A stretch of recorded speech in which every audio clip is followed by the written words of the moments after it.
Hey, what's up, everybody? Welcome to Trust and Believe. I'm your host, Shaun T, and I know this is a little different where I'm filming today. First and foremost, I wanted to say thank you all so very much for listening to Trust and Believe this month, especially if you're a new listener. It was really great to celebrate Black History Month and really have some incredible guests on here. I know for me, I learned a lot just about people's struggles and was able to relate a lot of their stories and their journeys to my own, which is what I hope you are able to do. But anyway, what's most important is that you are able, as you listen to this podcast, to internalize some of the things that we talk about on here. This podcast is about giving you information to help you really lift your life, to give you purpose, if you will, and for you to make your own decisions based on the things that we talk about, but mostly how to utilize it to help you trust and believe in who you are moving forward in your life. So as we go into this episode, I just really want to talk about my experience growing up Black, which I've talked about before, but to really celebrate Black History Month like that. And a lot of you may have heard a lot of pieces of my story, but today I just want to talk about a few more things that maybe go a little bit more in depth that maybe you can relate to. And I'm wearing this hat that says, "This is my journey." And so this is my journey, and I hope you can relate some of the things that I talk about from my journey to your journey. So get ready to trust and believe. Somebody say hell yeah! What's up? He's better than Oprah. Come on, y'all. This is Shaun T, and it's time to trust and believe.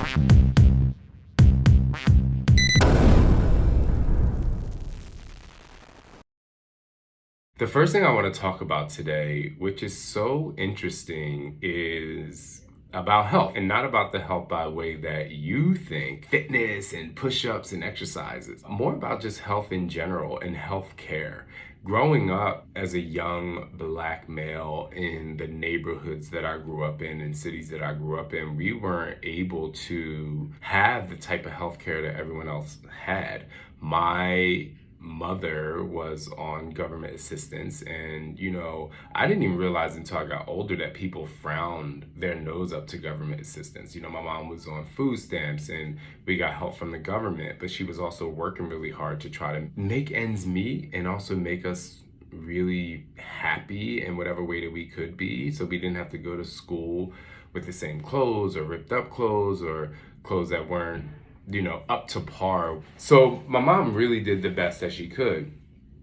But not until I got a little older and I saw, people had special doctors, people could go to the dentist, and growing up in our neighborhoods, we just didn't have that accessibility so freely and so easily. And so today, as I sit in Georgia and I'm about to have surgery on my arm and on my shoulder, and have to have multiple surgeries, and I'm not going into it with a fear of not being able to financially be able to support myself through this process, or I don't have to not get the surgery because I can't afford it. It feels really great and it releases a lot of stress. And I do know that there are a lot of people out there, regardless of race, that can't afford healthcare, but it's just growing up as a Black man, it was just not that easy for us to have healthcare like that. And so that's the first thing I think about. We used to get up, and I think I've spoken about this before, but we used to get up and my mom couldn't even start the car. We would break down on the side of the road in the winter time. Our car would overheat in the summertime. And so while a lot of people may have had those experiences, a lot of it was because of the neighborhoods we lived in. We didn't have accessibility to things, and a lot of people in our neighborhoods were also on government assistance. And so we only equated that with our culture and our ethnicity. I actually didn't even know until I got way older that there were white people that had struggles too, because we just were grouped in neighborhoods in such a way that it was like, we're Black, this is what happens to us, this is how we have to stick together. And so I always kind of go back and then I relate myself to in today's time. It's just in a way a part of our culture that some people will just never understand, even if they've had similar experiences. It's just like our culture and the neighborhoods that we were built upon. It was just really hard for us to get ahead. I'm not trying to say this in a politically correct way, but we definitely lived in neighborhoods that it was just hard for us to get ahead. Like we really had to work hard. We didn't have nice things around the corner. I remember going into nice neighborhoods that were only maybe like a mile away. I remember as a kid to we would go to trick-or-treating in a nice neighborhood a mile away, and I just remember all the black kids would go to the nicer white neighborhoods because we're like, oh my gosh, like they have all the candy. And so the good candy, or they actually did trick-or-treating because our families really couldn't afford just the extra bag of candy to give out to the kids in our neighborhood. And we had a lot of kids. If you can for a second really kind of go into the psyche of a young person, a kid, where you're thinking that all of the good stuff are in other neighborhoods. In a way, you do look at your culture in a way of like, oh man, like even though someone wasn't telling us like your culture is, not bottom of the barrel, but you just don't have the accessibility to this, or you don't have accessibility to that, and this government this and this government that. Even though that wasn't explained to us when we were children, you just kind of knew, because it was always like, well, why do we have to go to the white neighborhoods to get great things? Or why do we have to travel far? And then not until I got older did I realize that, our neighborhoods were built on the foundation of, okay, this is where our people were, this is where we settled. And this is kind of like, we were always in a situation where we had to kind of fight our way to get out and move forward. And I don't know, when it comes to neighborhoods and still talking about that, I don't know if other people had the experience where you're in your stages of growing up that you had to be like, oh my goodness, like we have to work hard to get out of this neighborhood. We have to work hard to get out of this neighborhood. Like that was like built into a lot of our psyche. Like you have to get an education because you have to get out of here. And so in a way it made you think like, why do I have to work so hard to leave my culture? Why do I have to leave the place that I call home? Yes, we had drugs and we had this and we had that in certain neighborhoods that I lived in or I frequented, but it just was it created this really unhealthy psyche that, oh, I have to work hard to get out of here. I realized as I got older, and it just became this thing where I'm like, well, why am I looking at my culture, or why was I raised to look at my culture as such a bad thing? Like, why do I have to leave it behind? It made me think a lot as I got a little bit older. And so now, like I said, I'm here, I'm getting surgery, I can afford these things. I'm just kind of in a space in my life where I'm old enough to be like, well, you know what? Like, I need to go back and actually appreciate all the things that I had to struggle through to get where I am today, and not necessarily be like, oh, I want to get out of here because it's a lower income neighborhood or because it's a black neighborhood. I'm like, the foundation of what I was built on was amazing. I have yet to live. Now, mind you, I'm not trying to move back to Jersey. Let's keep it very real. North Jersey, probably, but not where I'm from in Jersey. But I still have yet to experience the culture that I experienced as a kid, being in the black neighborhoods. I, as an adult, never experienced a block party. Like, have yet to experience that since I moved as like an adult in neighborhoods that I live in as an adult. The corner stores that we have and had in Philadelphia when I lived there, like there's nothing like going to the corner store and getting wings or dollar candy, or like all of these things were so culturally great. We used to, play at the fire hydrant, like people would open a fire hydrant and that was our neighborhood pool or sprinkler. And so while, my kids They go to this really great swim school, and we have a pool in the backyard, multiple pools, and we have all this stuff. You know, the foundation of what I was built on is I would love for them to experience some of these things because it was really great. We had crates on the telephone poles, the wooden telephone poles. We put crates up to play basketball and draw lines on the street, and that's how we shot the ball. We didn't have the really expensive parks to go to the park and play basketball, right? We had to create it. And so all of these things, like, they're so wonderful and so great. And so as you're growing up, it's like you got to play sports, you got to get a scholarship to get out of here. But there are also so many really incredible and amazing things that shaped who I am, who we are as Black people, that I really don't want to look at as a struggle anymore and be like, wow, like this really enhanced my life. Like this really enhanced who I am.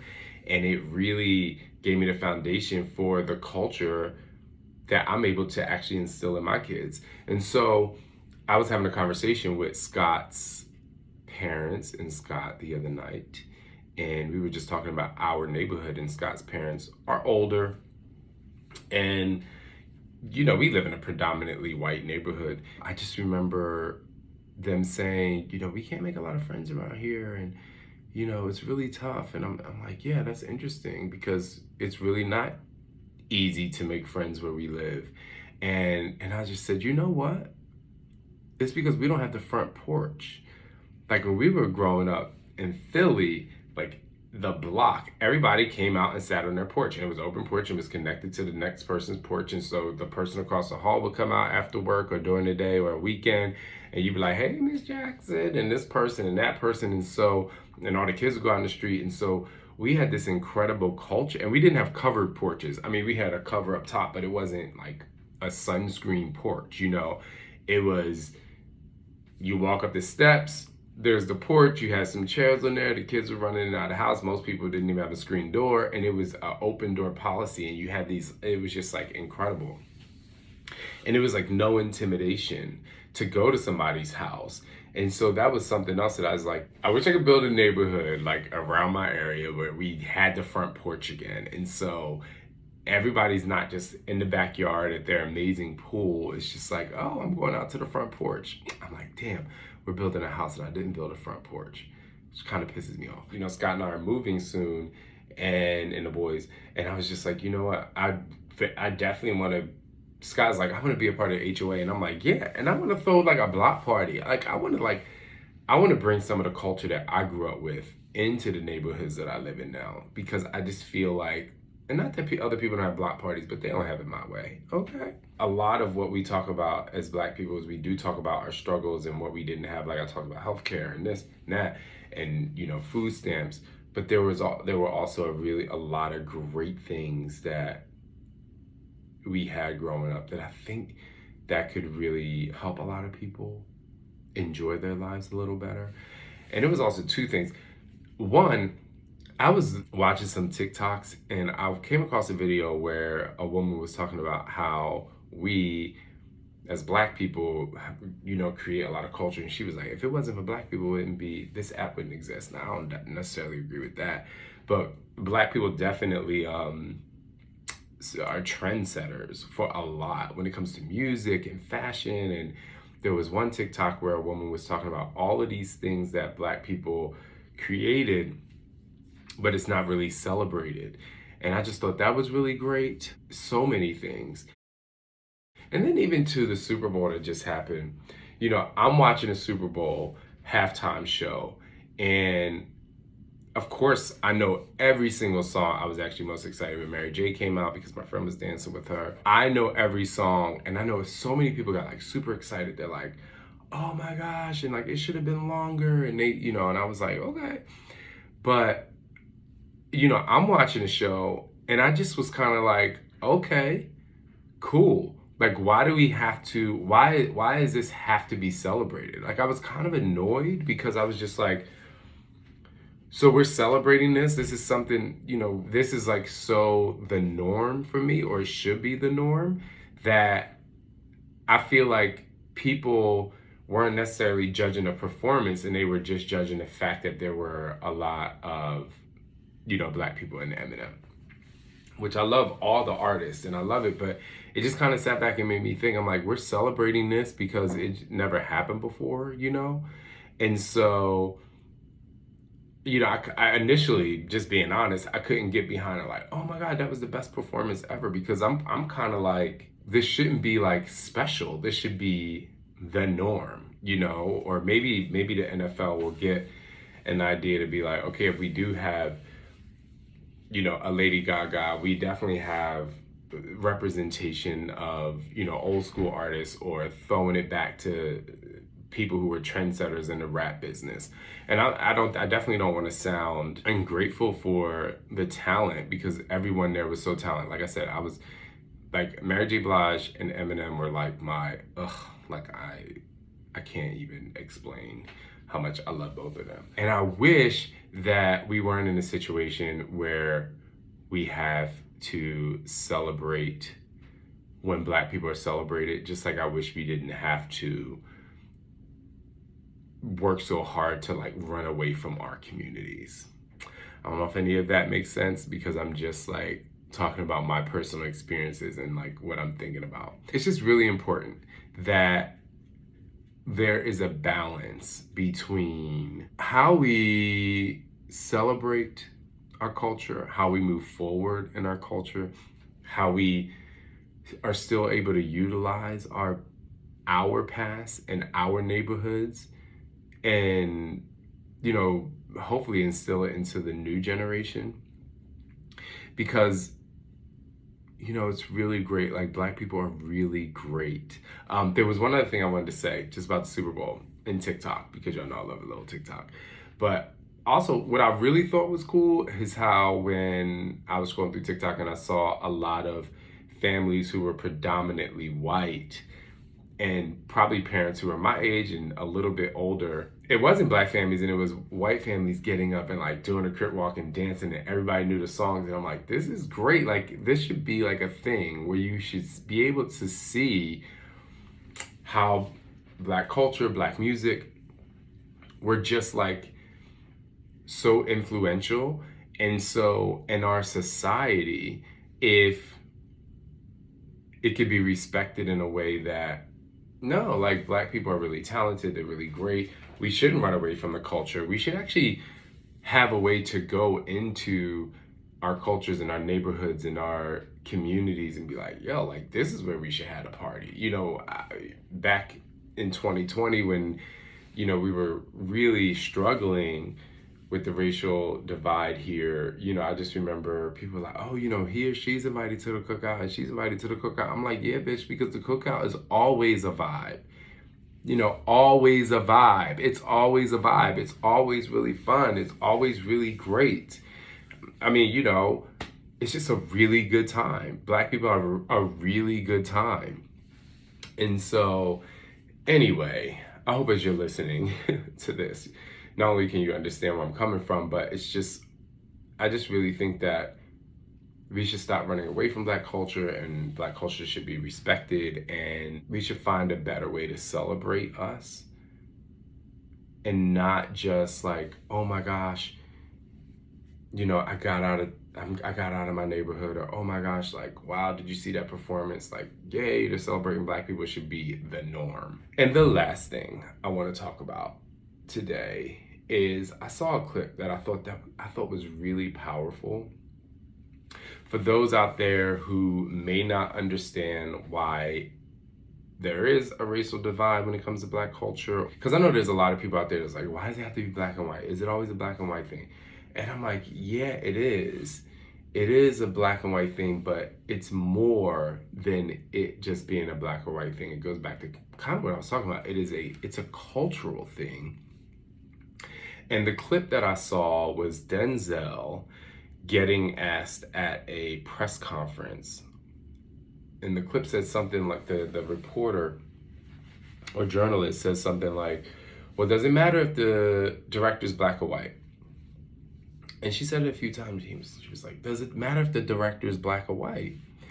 And so Denzel said, It's about the culture. He was like, and I believe that everyone that he was up on the stage with, the panel with, were Black. I saw Viola Davis up there with him. But he said, all of us up here know what it smells like when the hot comb hits the hair on a Sunday morning.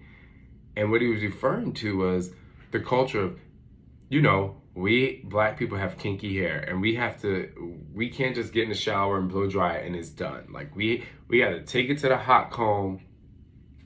We gotta get presentable for church. It's really just an experience. If you have the chance to go to a Black family's home before they go to church, it is an experience where I could literally go anywhere in the country, walk into any Black home, and I will know what that's like. I wouldn't feel out of place. I wouldn't feel like, oh my gosh, I'm in somebody else's house. When it came to be dinner time, I wouldn't be like, oh my gosh, like I feel weird. Like, what are we gonna eat? Like, I would know everything. Even though people say grace different ways, I would just know. I would know the flow of the house. I would know the smells. I would know when we went to church, I know exactly how the church service goes. And it's not even like a Catholic or Christian thing where I know Catholic churches a lot. It's like you guys kneel, and not you guys, but they kneel and they do this. It's just so different in the Black culture. And so when Denzel said that, it's like, yeah, like anybody can direct a film and anyone can study what it was like or what it's like, and anybody can do that. But if you haven't lived the culture, it's going to be much more difficult for you to bring the smells to life in that film, or to really help people understand like what it felt like, what that atmosphere was like how you can be enveloped by all of these amazing things. And those things that Denzel was referring to, which he only gave one example, but the things that he was referring to, right away, I just had flashbacks of like, absolutely, absolutely, yes. So I say all that to say, if you don't understand, or if you're like, why does it have to be a Black-white thing? And some people are like, why are we celebrating Black History Month? It's because Black history is a culture. It's more than Martin Luther King and Rosa Parks and the movement and slavery. They are huge parts of it. Because they are the foundation of us being here. But I just want people to learn that, and then beyond that say, well, those people coming here, like, they set the foundation for the cultures of our neighborhoods today, and those cultures got those performers on stage. Those cultures and those experiences got those performers on stage at the Super Bowl. It's always like an evolution of time and space and experiences. While everyone else, obviously, has like their ancestors, and you learn certain things in your household and it carries on. There's recipes, there's all these things.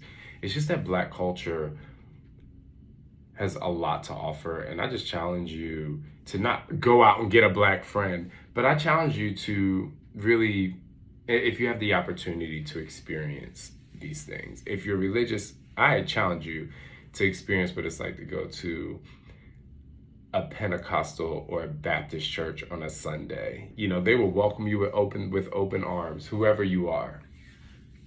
But if you're religious, just to experience that in a different way. Or if you are invited to a cookout at the park, like, go to the cookout at the park. It's going to be like nothing you've ever been to before. And if you're Black, and this is really important to me, and if you have a friend who's Black, if anything else with this podcast, I just wish that we could all stop saying I have to get out of these neighborhoods. I do know that there are very dangerous neighborhoods in our country, and I understand that. But it's almost like I wish we can focus on, yeah, if something's unsafe for you, you gotta go. But I wish we could focus on how are we going to utilize these experiences, and what are the experiences that we're going to hold on to, so that we can really appreciate the culture beyond. I'm so excited for my kids to start getting older and me able to give them these experiences and tell them these stories. And, Scott and I, while we team up and we raise our kids together as a unit, we definitely have different ways of talking to them because of our own past. And I absolutely love it. I definitely feel like I'm very much like my mom, and I'm very much a black dad. I'm more stern. I'm more this. I mean, I'm sure.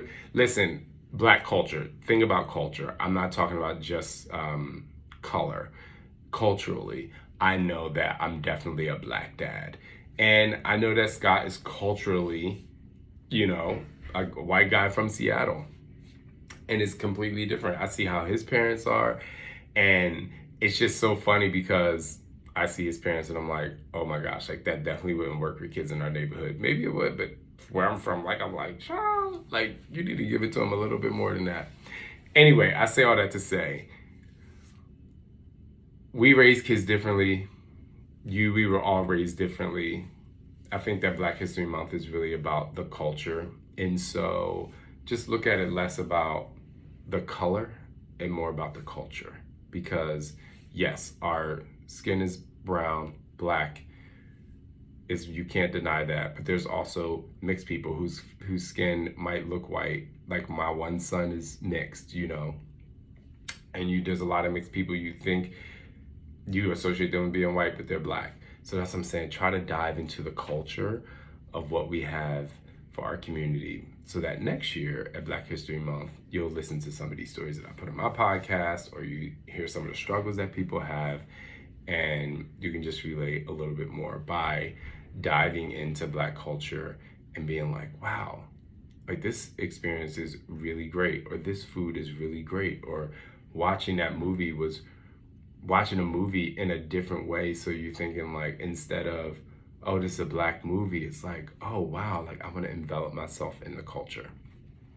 Anyway, to bring all this home, again, thank you so much for listening this month, for listening to me ramble about my life and my stories. But also, thank you for just being open to hearing some of these people's stories and how they grew up and some of the struggles that they've had in their lives, and how we all can continue to push forward. And if you notice that all these stories we told, whether it was LZ or even to Cece, our idea is to work hard, but also find a way to give back and to share messages and to share experiences so that people understand. And the more people understand you and the more you set out to understand people, the more we'll come together as one. Thank you all so very much for this month. Please leave a review for the podcast. Please come for more. Please tell your friends about it and share some of our episodes. And always trust and believe in who you are.